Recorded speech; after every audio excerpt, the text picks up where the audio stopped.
Olá, está começando mais um Cenário Entrevista, mas antes de eu apresentar o nosso convidado de hoje, eu gostaria de te convidar para seguir as nossas redes sociais. Lembrando que o programa é transmitido aqui pelo canal 8.2 da TV Onda Digital, mas também fica disponível no canal do YouTube da Rede Cenário Amazônia. Agora sim, eu vou apresentar o nosso convidado de hoje, que é o superintendente do IBAMA, Joel Araújo.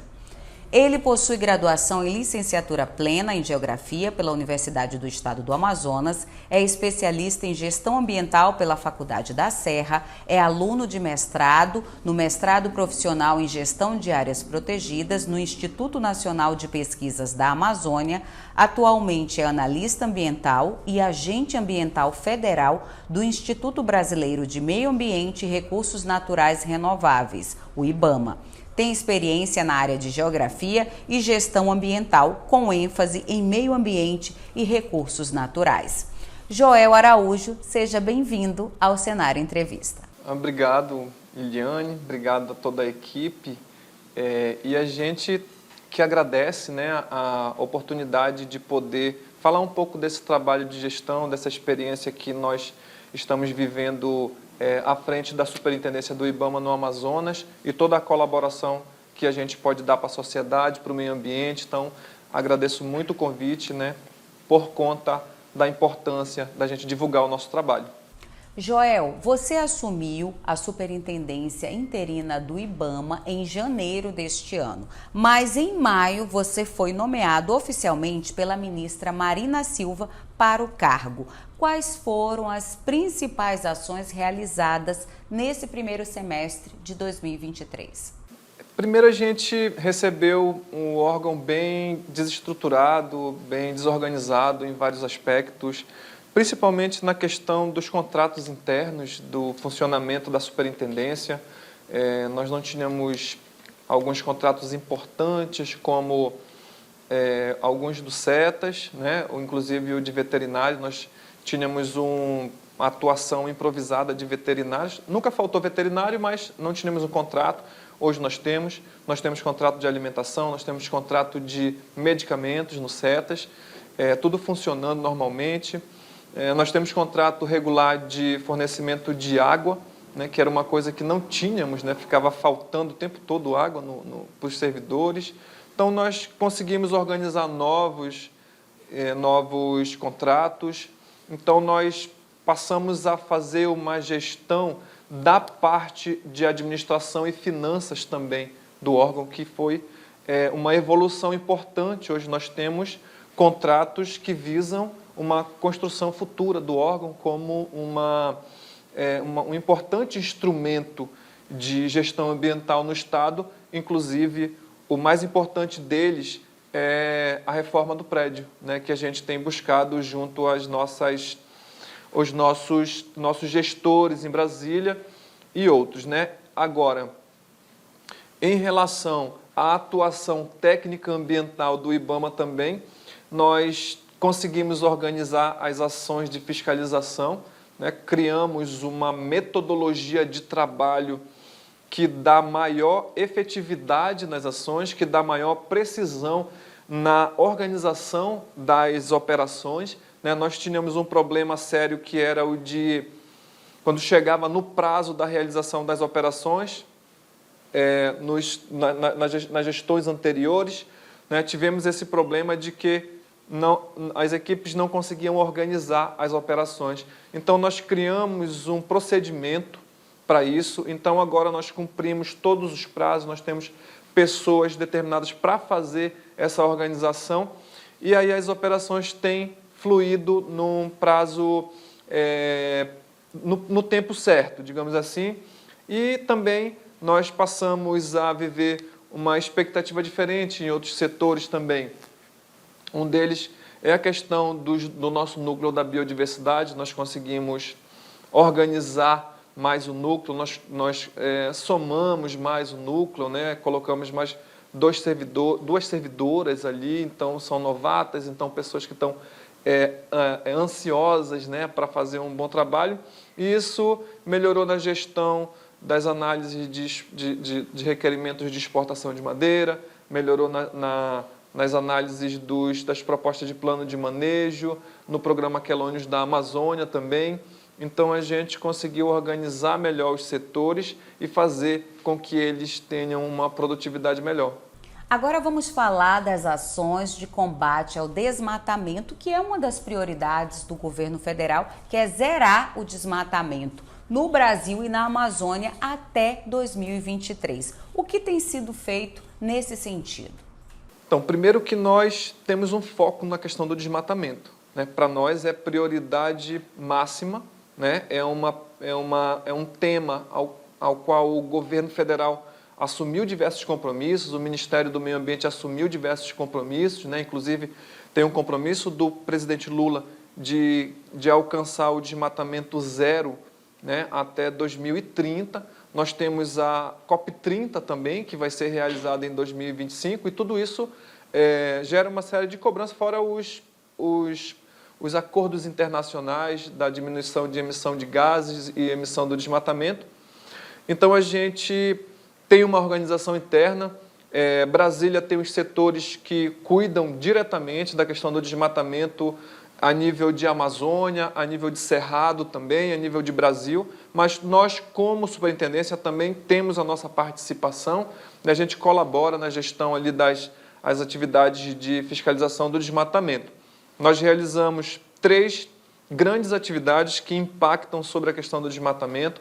A primeira delas, que eu considero bastante importante, é a Operação Retomada, que é de apreensão de gado em áreas embargadas, né? As áreas foram flagradas com o desmatamento ilegal, elas são embargadas e depois algumas pessoas continuam executando a atividade pecuária sobre aquela área. Então, isso infringe um artigo do Decreto 6.514 e da Lei de Crimes Ambientais, né, que é o descumprimento de embargo e o impedimento da regeneração natural. Então, a nossa operação era de ir nessas áreas e fazer a apreensão do gado, né? Então, ocorreu em vários pontos da Amazônia. Nós temos uma estratégia de comunicação e essa operação ela colaborou bastante porque ela desincentiva o desmatamento futuro. A pessoa que está desmatando lá na frente, ela vai perceber que não vale a pena desmatar, porque lá adiante aquela área vai ser embargada e quem colocar gado em cima daquelas áreas vai ter os seus animais apreendidos. Essa foi uma importante ação do IBAMA no combate ao desmatamento na Amazônia. Nós tivemos também a operação que trata da cadeia produtiva da madeira, né? Nós identificamos em alguns planos de manejo no subestado fraudes no sistema, né? Fraudes gigantescas no volume de madeira declarado em relação àquilo que realmente a floresta produz, né? Então, muitos planos de manejo fraudulentos foram cancelados, né? Foram bloqueados e foram cancelados aí milhares milhões de metros cúbicos de madeira fake, digamos assim, né? E aí também as autuações astronômicas, né, para essas atividades que praticavam esse crime, essa infração de fraude nos sistemas. E a nossa principal atividade de combate ao desmatamento, que é a operação do Grupo de Combate ao Desmatamento na Amazônia, que é o GCDA, onde a Brasília envia as equipes para o sul do estado, em áreas estratégicas, com uma estratégia de atuação, e nós colaboramos com essas equipes, nós colaboramos na organização, e esse é o modelo de ataque efetivo nas áreas de desmatamento, realmente, onde se busca, né, a autoria das infrações de desmatamento. Então, todo esse conjunto de ações, a Operação Yanomami também, ela foi uma operação que diminuiu em zero os índices de desmatamento, os indicativos de desmatamento na terra indígena Yanomami, o que se reflete também no restante da Amazônia. Então, todas essas atividades tiveram um resultado, que foi a redução em 33,6% o desmatamento para o mesmo período do primeiro semestre, em comparação de 2023 e 2022.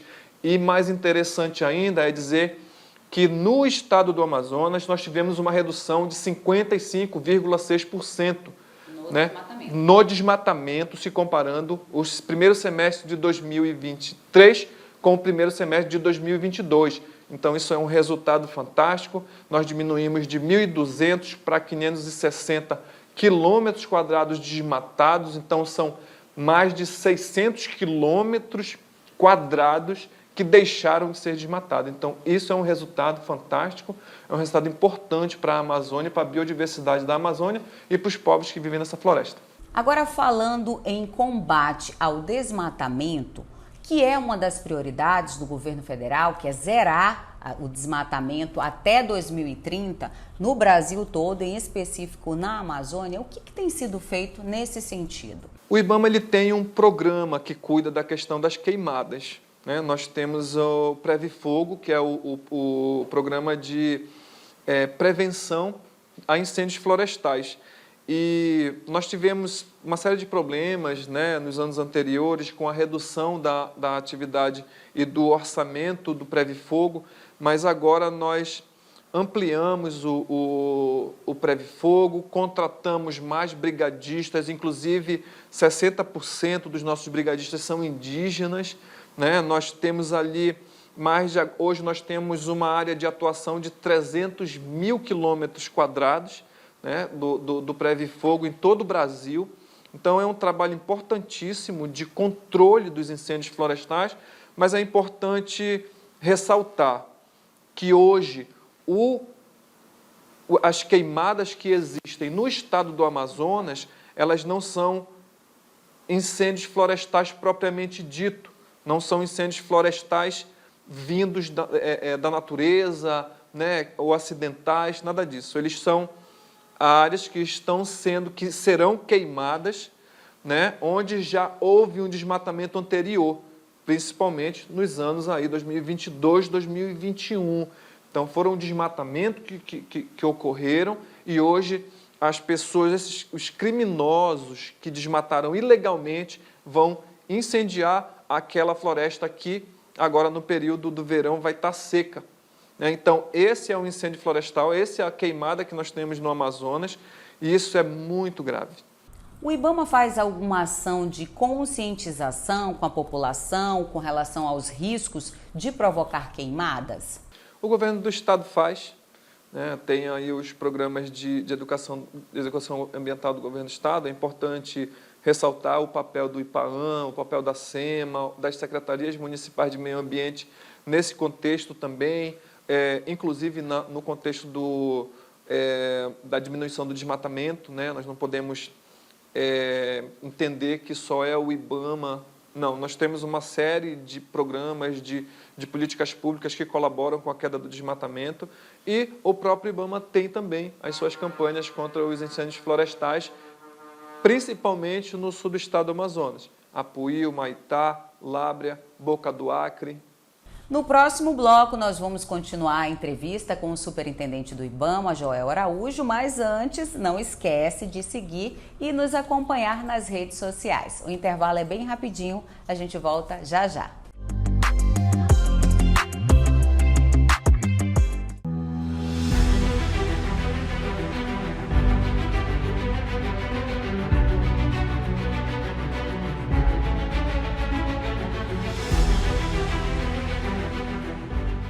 Responsabilidade, jornalismo profissional pautado na técnica, a Rede Cenário cumpre a missão de falar da Amazônia para o mundo. Com uma equipe de profissionais capacitados e comprometidos com a qualidade da informação, a revista Cenário conquistou a certificação da ISO 9001, se tornando a primeira revista eletrônica de notícias com selo de qualidade. A revista física também possui o selo internacional normalizado para publicações seriadas, o ISSN.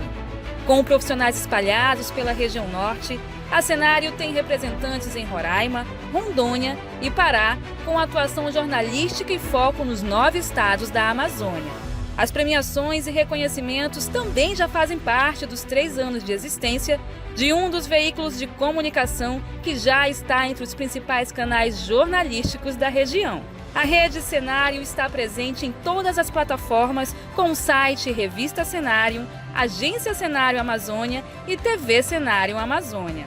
Com uma grade de programação especial, os produtos entregam ao público conteúdos autorais embasados na técnica jornalística, abordando pautas sobre o bioma amazônico e os povos tradicionais da Amazônia para o mundo.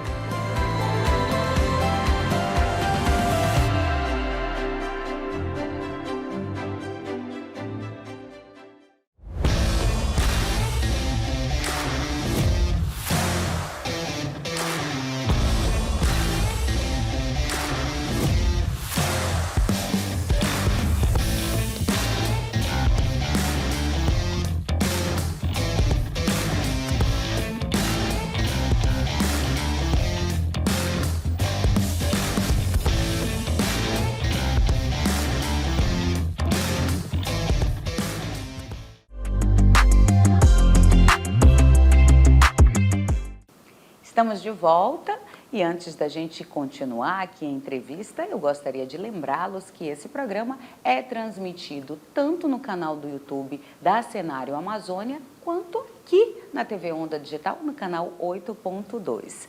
Agora a gente vai continuar falando ainda sobre a gestão, né, da atual gestão do superintendente do IBAMA, Joel Araújo. Agora a gente vai falar um pouquinho sobre garimpo ilegal, que é um dos grandes problemas ainda aqui da região amazônica. Inclusive, vocês também já iniciaram várias ações, né, para destruir, né, algumas dragas e combater, né, que essa atividade se expanda aqui pela região. Quais foram as estratégias que vocês utilizaram, né, para combater, como eu já falei no início, essa atividade que degrada o meio ambiente? Então, o IBAMA tem o seu planejamento para atuar sobre essa pauta. Nós conhecemos o Estado, sabemos onde o garimpo ocorre, mas nós temos muito mais acompanhado outras instituições que têm colaborado bastante nessa questão do combate ao garimpo ilegal. A Polícia Federal tem nos convidado bastante para as operações, o Exército tem nos convidado bastante para operações, a FUNAI, o ICMBio, outras instituições importantes, e nós, nessa linha de atuação de acompanhar as outras instituições, que é super importante para a economia de recursos, para alcance, para abrangência, para efetividade, né, nós estamos contabilizando por volta de 70 balsas de garimpo ilegal. E nós estamos falando de dragas escariantes, nós não estamos falando de balsas pequenas de madeira, de pequenos extratores, né? Nós estamos falando de balsas de grande impacto ambiental. Então, já por volta de 70 balsas foram destruídas nesses 6 meses, aí, 7 meses de 2023. Então, é um resultado importante. Nós tivemos aí alguns artigos sendo publicados mostrando que o garimpo ilegal ele provoca a contaminação do pescado, da alimentação, inclusive mostrando que em algumas regiões da Amazônia o índice de mercúrio no peixe está até 27 vezes mais do que os índices tolerados pela Organização Mundial da Saúde, né? Então, é a nossa colaboração para as terras indígenas, para a alimentação, para a saúde da população, né?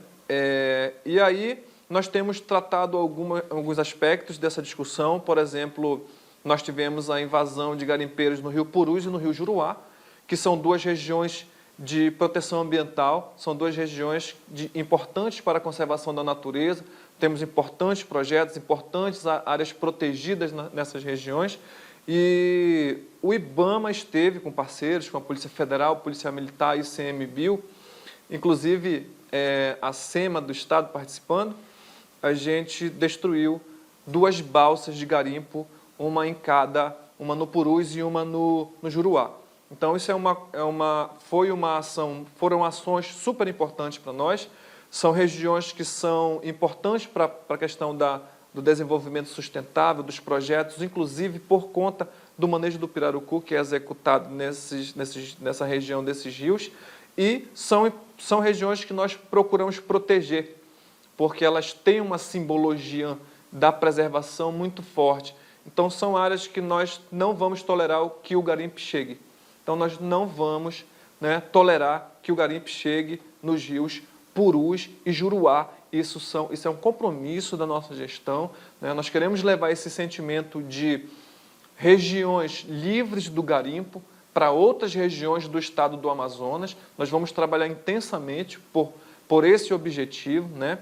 E aí a gente quer estender esse pensamento para as regiões onde ocorre o manejo do pirarucu. Nós não vamos tolerar o garimpo ilegal em áreas onde ocorre o manejo do pirarucu. Então, nós não podemos aceitar que uma atividade ilegal, uma atividade degradadora do meio ambiente, dos nossos rios, de contaminação dos nossos peixes, venha agora atrapalhar o manejo do pirarucu.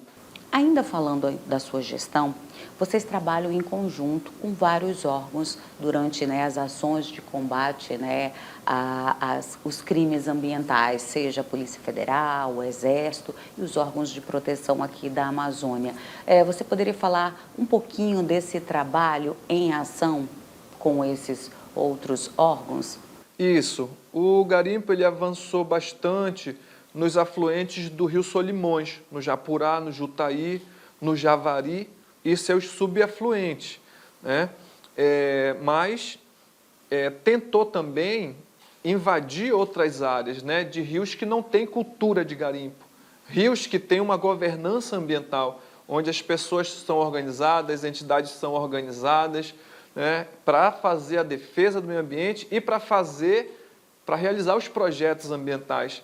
Então, esses lugares, a gente não pode admitir que avance o garimpo ilegal como avançou em outras áreas que têm uma menor governança ambiental, né? E aí eu cito aqui o Rio Madeira, por exemplo, que o garimpo avançou de forma, né, exponencial, e isso nós não vamos permitir que aconteça no Purus e no Juruá, né? A gente tem importantes parceiros nessas localidades, são entidades que repudiam o garimpo ilegal, né? E eu estive em Carauari, agora no final de semana passado, e as comunidades bastante organizadas, né?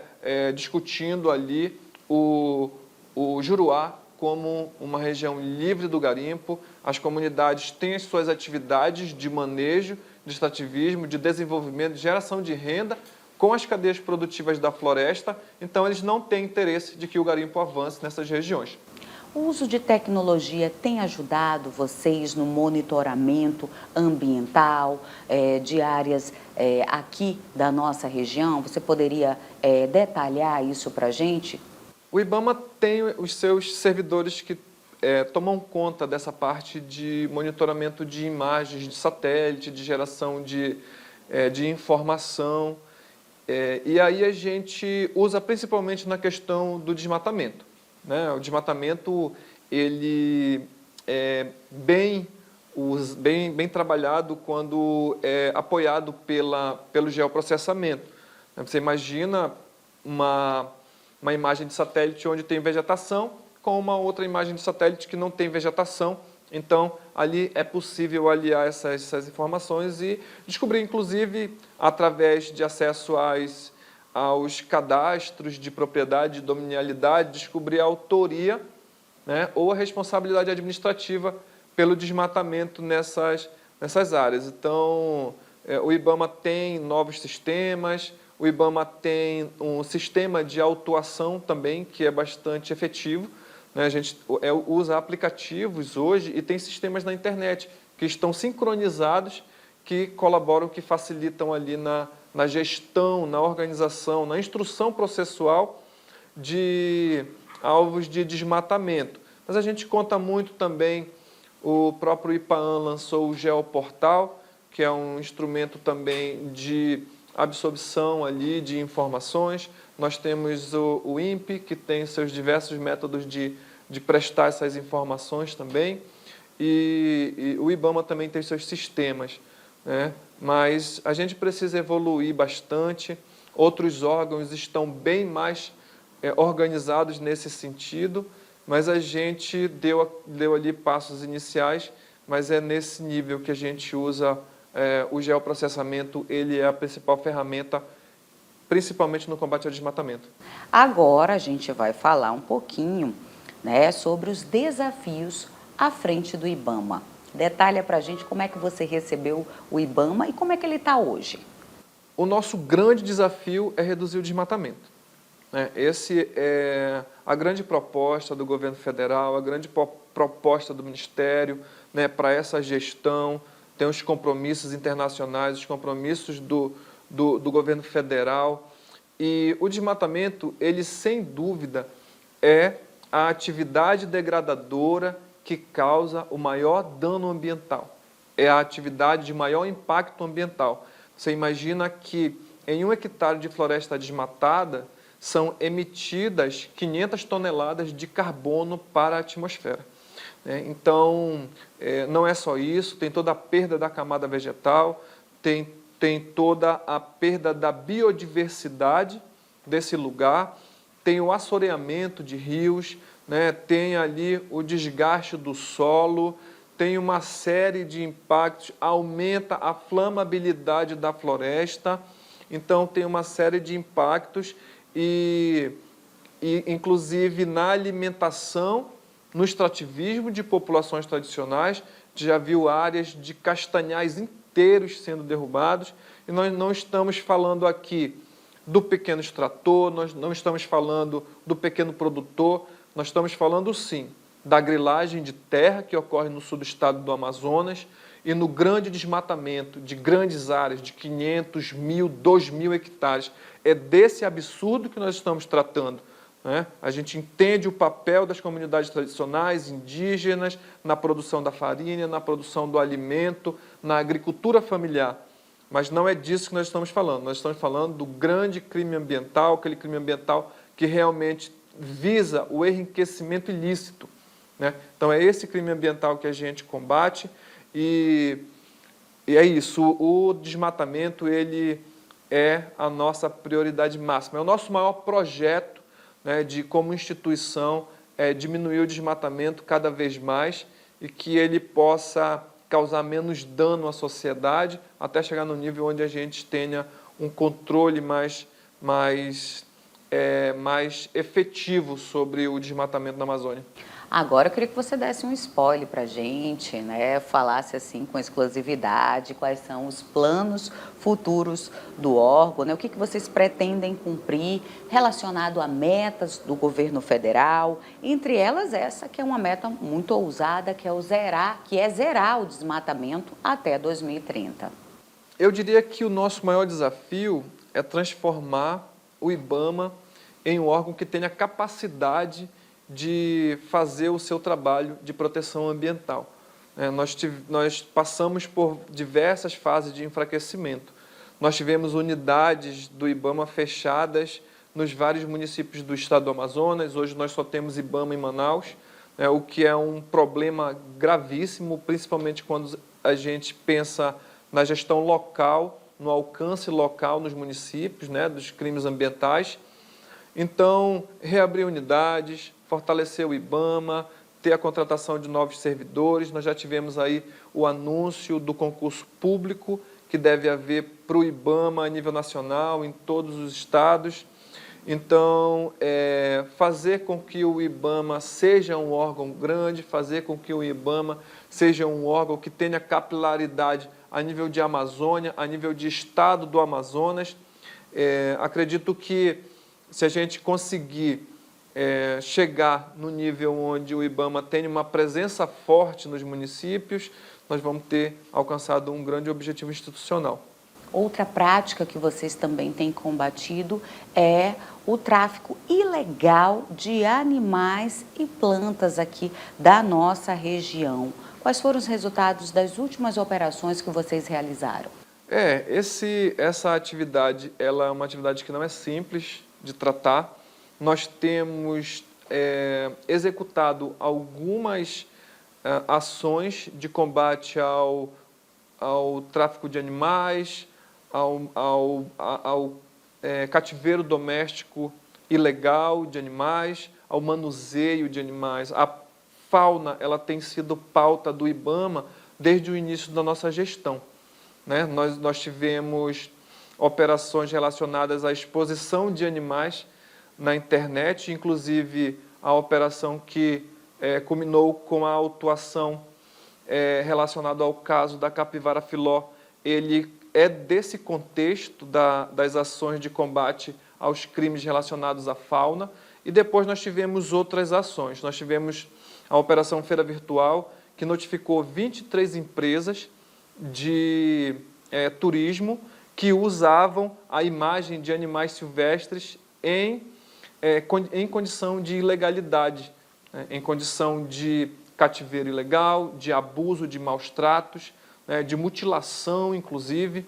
Então, essas empresas deixaram de usar a imagem de animais silvestres, que foi uma grande conquista para a gente, e outros hotéis de turismo também foram autuados por conta do uso efetivo do animal como instrumento do turismo para o manuseio de turistas, que para atrair turistas e para utilizar da fauna de forma ilegal, né, sem licença, e assim também realizamos a Operação Não Tire as Penas da Vida. Ela é uma operação que trata do uso de artesanatos com parte de animais confeccionado com parte de animais silvestres. Ela ocorre com foco em Parintins, durante o Festival Folclórico de Parintins, onde nós já tivemos resultados importantíssimos durante os 20 anos que essa operação vem sendo realizada. As próprias associações folclóricas Garantido e Caprichoso deixaram de usar penas, principalmente, né, na confecção dos seus adereços, né, ali, do artesanato. E hoje a gente faz um trabalho de conscientização para o uso desses artesanatos e também faz a operação de fiscalização, que tem dado excelentes resultados durante o ano. A gente espera melhorar bastante nos próximos anos, fazer realmente uma campanha educativa, fazer uma campanha publicitária sobre esse assunto e, assim por diante, melhorar cada vez mais a nossa atuação sobre a pauta da fauna. Superintendente, eu vou pedir para que você fique aqui um pouquinho conosco, porque eu preciso chamar um intervalo comercial, mas a gente volta daqui a pouquinho com mais entrevista com o superintendente do IBAMA, Joel Araújo.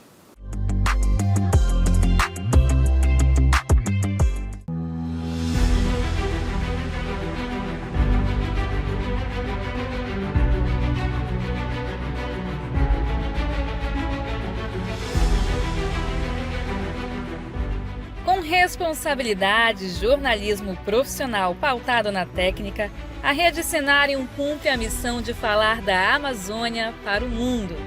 Com uma equipe de profissionais capacitados e comprometidos com a qualidade da informação, a revista Cenário conquistou a certificação da ISO 9001, se tornando a primeira revista eletrônica de notícias com selo de qualidade. A revista física também possui o selo internacional normalizado para publicações seriadas, o ISSN. Com profissionais espalhados pela região norte, a Cenário tem representantes em Roraima, Rondônia e Pará, com atuação jornalística e foco nos 9 estados da Amazônia. As premiações e reconhecimentos também já fazem parte dos 3 anos de existência de um dos veículos de comunicação que já está entre os principais canais jornalísticos da região. A Rede Cenário está presente em todas as plataformas com o site Revista Cenário, Agência Cenário Amazônia e TV Cenário Amazônia. Com uma grade de programação especial, os produtos entregam ao público conteúdos autorais embasados na técnica jornalística, abordando pautas sobre o bioma amazônico e os povos tradicionais da Amazônia para o mundo.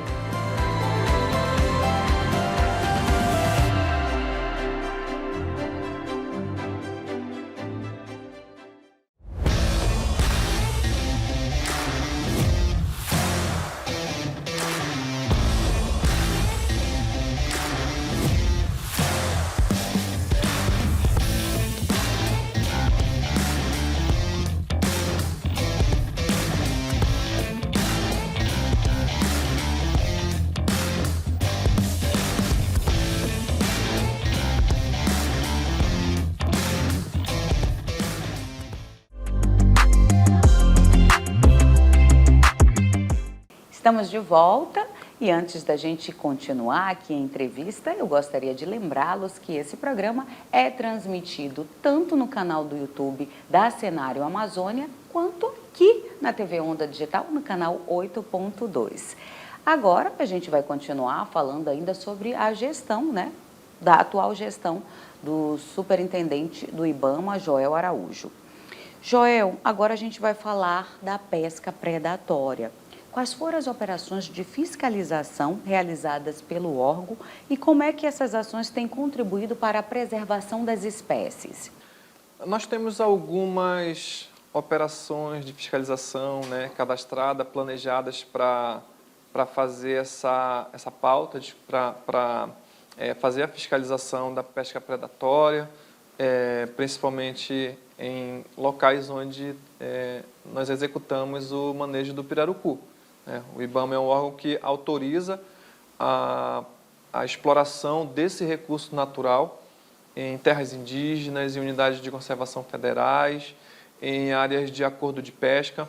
Então, nós temos uma responsabilidade também com o bom funcionamento do manejo do pirarucu.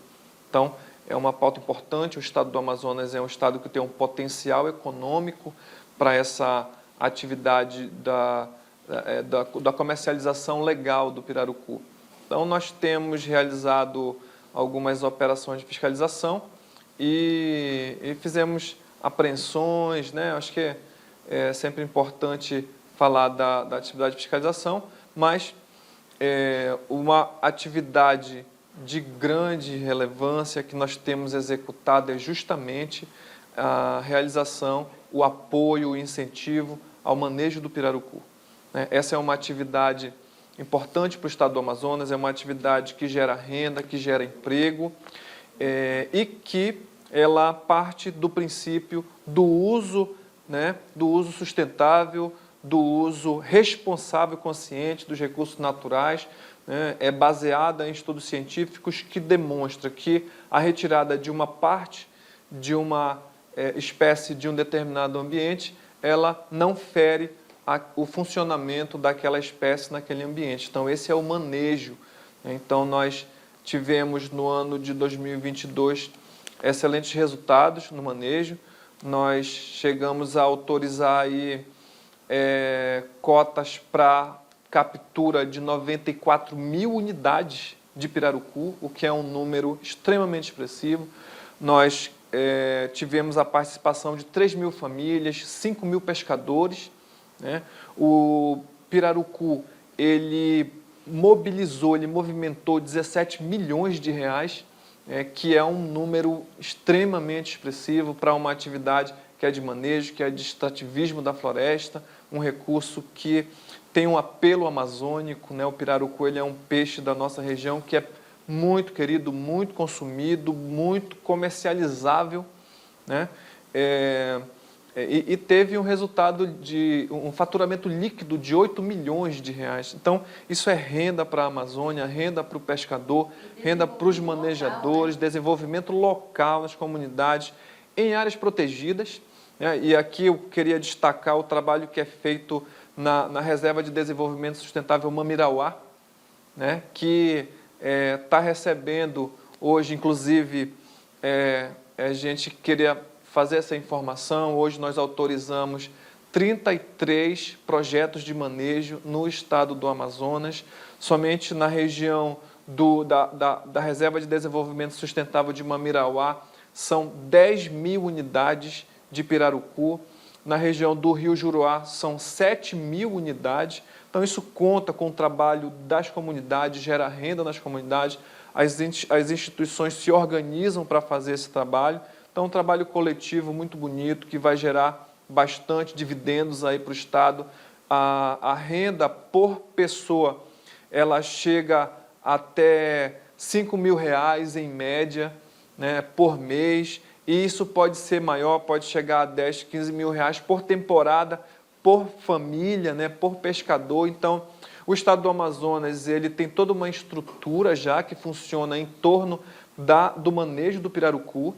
Então, nós temos já frigoríficos, nós temos comunidades mobilizadas. É muito importante ressaltar a participação das mulheres no manejo do pirarucu, que é um trabalho muito bonito também, e eu penso que seja uma forma de nós atuarmos no desenvolvimento, na geração de emprego e renda no estado do Amazonas e, ao mesmo tempo, fazer a proteção ambiental dessa espécie, que é uma espécie muito importante para a conservação da natureza no estado do Amazonas. E, conservando o pirarucu, nós também vamos estar colaborando na preservação de outras espécies dos mesmos ambientes aquáticos, nas espécies da floresta, porque as comunidades se organizam para fazer a vigília de lagos. Então, nós estamos incentivando a ampliação dos projetos de manejo. Nós estivemos na terra indígena Vale do Javari para rediscutir o manejo naquela região, inclusive uma das razões para que toda a violência aumentasse naquele lugar foi a falta de uma atividade ali de produção de renda, de geração de renda e a entrada de pescadores ilegais para a pesca do pirarucu, inclusive posterior do nosso país. E aí a gente retoma esse debate no Vale do Javari, esse problema que houve lá culminou inclusive com a morte do Dom Philips e do indigenista Bruno Pereira, e como forma de nós colaborarmos com o desenvolvimento daquela região, com a governança ambiental, com a gestão ambiental vinda das comunidades indígenas, nós incentivamos o manejo do pirarucu no Vale do Javari, e as comunidades indígenas devem receber uma cota inicial para recomeçar todo esse trabalho. A gente espera, torce e colabora para que tudo isso dê certo. E nós queremos expandir. Nós queremos que o manejo do pirarucu ele se torne uma atividade que seja um símbolo da nossa região, da Amazônia. E eu quero destacar o trabalho da Associação de Produtores de Carauari, a ASPROC, é uma associação que tem grande experiência nesse trabalho. O Instituto Mamirauá também colabora ali na RDS Mamirauá com esse trabalho. E dizer que nós queremos expandir.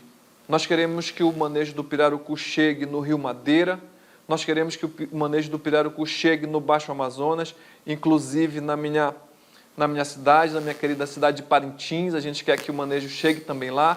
Nós temos 2 propostas lá de acordo de pesca em regiões de lagos onde existe ali a incidência da espécie do pirarucu.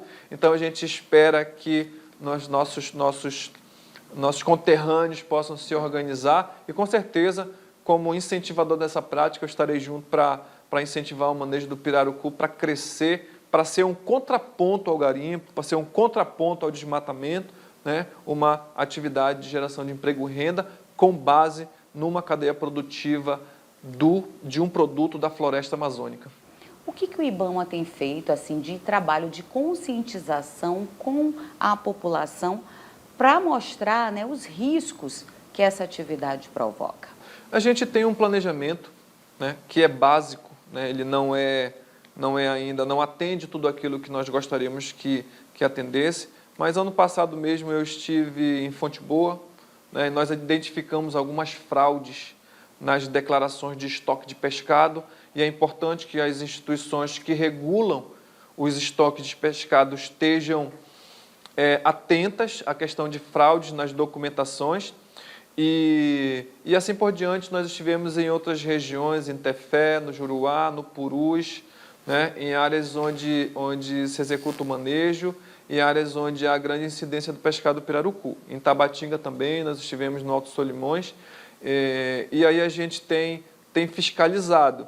A nossa ideia é chegar em novas áreas, nós estamos nos planejando, nós estamos nos programando para que em 2024 nós tenhamos um controle mais preciso, mais efetivo das áreas de produção de pirarucu, porque do pescado como um todo, na verdade, porque é muito importante para nós que a pesca ilegal, a pesca predatória, ela seja inibida, porque, por outro lado, quando a pesca predatória está fortalecida, ela enfraquece o manejo, né, o manejo do pescado, seja do pirarucu, seja do tambaqui, de outras espécies, e isso prejudica muito o manejo, prejudica muito a atividade legal.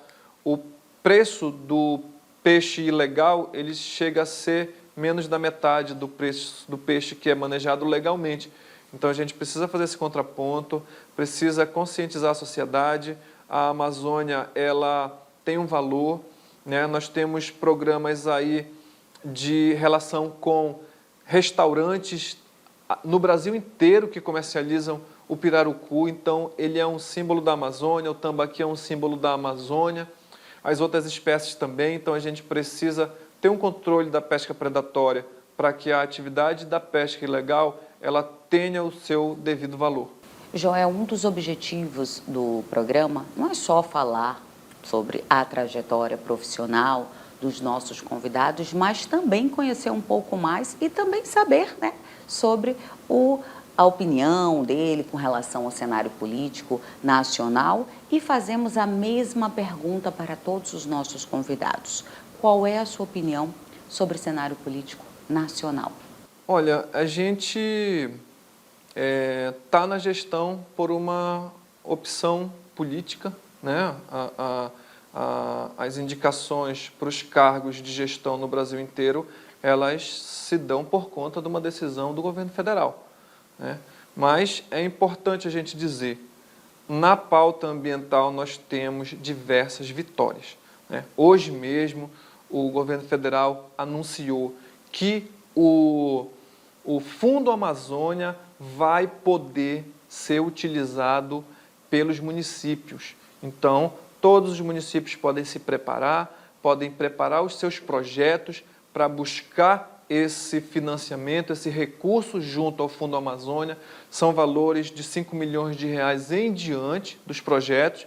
Então, com isso, nós esperamos ultrapassar várias etapas e fortalecer a gestão ambiental, fortalecer a pauta ambiental em todos os municípios do Brasil, da Amazônia, né? Então, nesse aspecto, nós temos muitos compromissos importantes sendo trabalhados. Nós temos aí vários direitos dos servidores públicos que estão sendo garantidos, né? Principalmente do Ministério do Meio Ambiente. Nós fomos extremamente perseguidos na gestão anterior, nós fizemos oposição interna no governo anterior, nós fizemos o trabalho de enfrentamento dentro das associações, dentro dos nossos sindicatos de trabalhadores, né? Então, hoje, colaborar, estar nessa gestão também significa colaborar com o governo federal, com o governo Lula, com a ministra Marina Silva, com o presidente do IBAMA, Rodrigo Agostinho.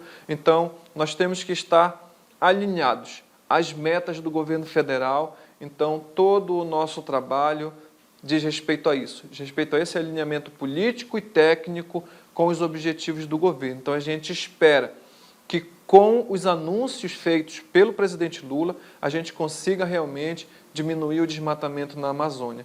E aí a gente linka esse papel político estratégico que nós temos com o nosso ímpeto e os nossos objetivos institucionais como servidor, como técnico da casa. Esse realmente é um objetivo que nós temos. Diminuir o desmatamento é um objetivo estratégico do IBAMA, não apenas como um órgão de governo, mas como um órgão de Estado. Não como um órgão que tem uma gestão momentânea, mas como um órgão que pensa no futuro da sua gestão, no futuro da gestão ambiental dos recursos naturais da Amazônia. Então, a gente acredita estar no caminho certo, na pauta ambiental. A gente ainda precisa trabalhar muito para que a sociedade entenda o papel do IBAMA. A gente falou sobre isso, o Estado tem as suas responsabilidades, os municípios têm as suas responsabilidades, o IBAMA tem as suas competências diretas, né? E a sociedade, a maior parte da sociedade não entende isso. Muita gente cobra muito do IBAMA, né? E recentemente nós temos sido questionados por que o IBAMA não gera emprego. Então, quer dizer, uma coisa totalmente adversa àquilo que é realmente a função do IBAMA. Então, a sociedade a maioria da sociedade não entende bem o papel do IBAMA e nós estamos aqui para esclarecer. Então, isso passa por uma nova visão de gestão do IBAMA, que é uma visão de aproximação com a sociedade, é uma visão de diálogo com a imprensa, tanto que nós estamos aqui, né, trazendo essa nova visão, esse novo formato de gestão do IBAMA e trazendo uma transparência, trazendo um diálogo com a sociedade. Isso é importante nesse governo tem acontecido, né? Como servidor público também a gente precisa defender a nossa classe. Eu sou vice-presidente da Associação de Servidores da Carreira de Especialista em Meio Ambiente no estado do Amazonas, né? E aí a gente tem que cuidar da nossa carreira e nós temos perdas salariais.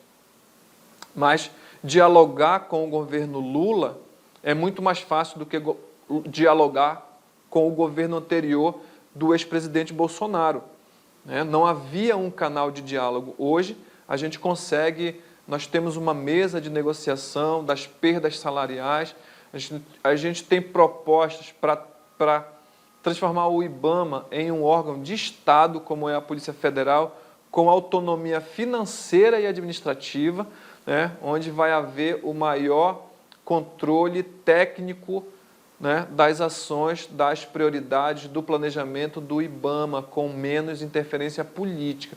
Essa é uma proposta, né, de PL, um projeto de lei que já está no Senado, mas tudo isso não seria possível dentro de um governo que não tem diálogo com os servidores. Então, a gente vê o governo Lula como um governo de diálogo. E a gente espera que continue assim, que avance, que melhore a gestão, para a gente poder apresentar resultados para esse governo, né? E que ele possa continuar e fazer uma boa gestão a nível federal, numa representação também global do Brasil, uma referência de gestão ambiental.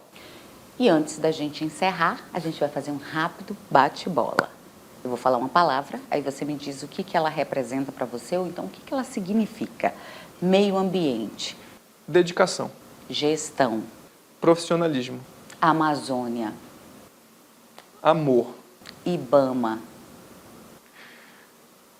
Casa. Floresta. Objetivo. Você tem um medo?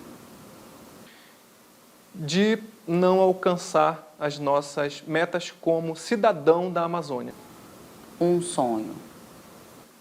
O desenvolvimento com base em atividades que realmente mantêm a floresta em pé. Futuro. O desenvolvimento do Brasil e do mundo, né? A preservação da vida através da conservação da natureza, do uso sustentável, de uma indústria que possa respeitar o meio ambiente, diminuindo a emissão de gases, preservando a vida e gerando empregos e desenvolvimento, ter um desenvolvimento realmente efetivo, ter um desenvolvimento econômico forte, mas que respeite a Amazônia e seus povos. Não só a Amazônia, a natureza no mundo inteiro, para que a gente possa ter um mundo mais perene, que a gente possa ter um mundo com mais continuidade e que muitas e muitas gerações possam usufruir dos recursos naturais que nós temos hoje. Religião. Sou católico. Família. Saudade. Quem é Joel Araújo? Eu sou um amante da natureza, eu sou um gestor ambiental, eu sou um pai, eu sou um noivo, né, que ama a pessoa com quem eu vivo, e eu tenho os meus objetivos de vida. Eu sonho em crescer profissionalmente ainda, né? Eu tenho 42 anos e eu tenho muitos objetivos ainda na vida, né? Eu digo que eu sou ainda um jovem em amadurecimento, então a gente ainda tem trabalhado intensamente, né, para mostrar não só que nós somos bons profissionais, mas que nós somos profissionais éticos, profissionais dedicados e que a gente pensa no futuro, né? A gente pensa numa boa gestão no lugar onde a gente está, mas também pensa numa evolução, não só minha, da minha família, mas dos servidores da carreira ambiental e da sociedade como um todo. Os jovens precisam ver bons exemplos de gestão com ética, sem corrupção, né, com objetivos bem traçados, com planejamentos bem traçados. Então, os nossos jovens precisam ter expectativa de futuro, né? Então, esse é um lugar, né, do qual eu cuido bastante, né? A gente sempre evita, né, tudo aquilo que possa comprometer, né, o nosso trabalho e a nossa vida como cidadão.